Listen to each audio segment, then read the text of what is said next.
রাঙামাটি তীরন্দাজের আজকের পর্বে আমরা দেখতে তুমি সারা রাত জেগে আছো, আবার সন্ধ্যাবেলা বিয়ে। মা, তুমি শুধু শুধু একলাব্যকে কেন টেনশন দিচ্ছ? শোনো, আমি সবটা পারবো, কোনো অসুবিধা হবে না।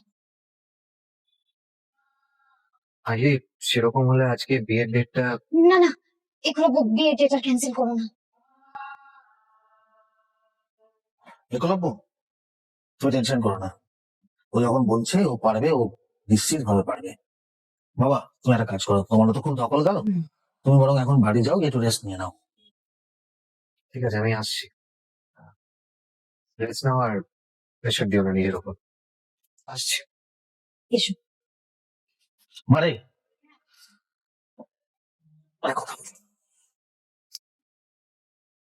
সিরিয়াস নে মা, তুই অন্তত 2 ঘন্টা একটু ঘুমিয়ে নে। হুম, তাহলে দেখবি অনেকটা ফ্রেশ লাগবে। আর দতিমঙ্গল গায়ে হলো সত্যি কিচ্ছু ভাবিস না, সব পরে দেখা যাবে। আগে তুই সুস্থ হ মা। হুম, রেস্ট নিয়ে নে। এখন একটু দেখি কত দূরে গেলো। হুম,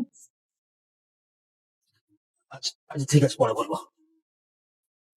কি ব্যাপার বেটা? না মানে তুমি হঠাৎ করে এরকম অসুস্থ হয়ে গেলে কেন? না না মা, আসলে বিয়ের এই এত টেনশনের মাঝখানে ঠিকঠাক খাওয়া দাওয়া হয়নি তো, তাই একটু মাথাটা ঘুরে গেছিল।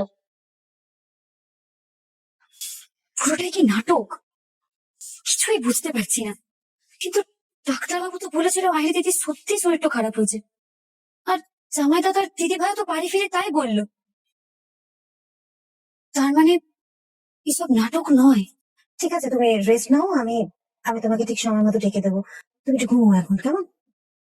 হঠাৎ করে শরীরটা এরকম খারাপ করলো কেন? এই তো রাজেন্দ্র স্যার আমাকে ডাকলেন, আমি ওখানে গিয়ে ঠিক মতো কথাও বললাম।